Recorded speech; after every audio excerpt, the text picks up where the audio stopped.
बलौदा बाजार में स्वतंत्रता दौड़ के करेगी आयोजन। खेल मंत्री टंकराम वर्मा समेत गणमान्य नागरिक और जनप्रतिनिधि मनहरी नावे शामिल। बलौदा बाजार में हर साल के जैसे एगो बछर भी खेल युवा कल्याण विभाग दहार ने कल जिला मुख्यालय में स्वाधीनता दौड़ के आयोजन करेगी। एवं मुख्य अतिथि के रूप में राजस्व और खेल मंत्री टंकराम वर्मा शामिल हुई।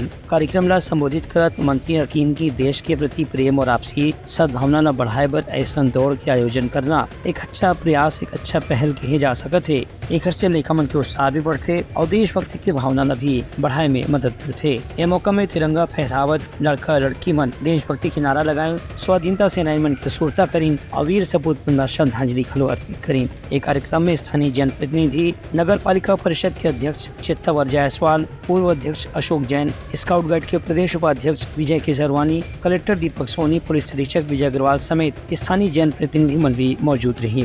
Bureau report Uttarakhand news.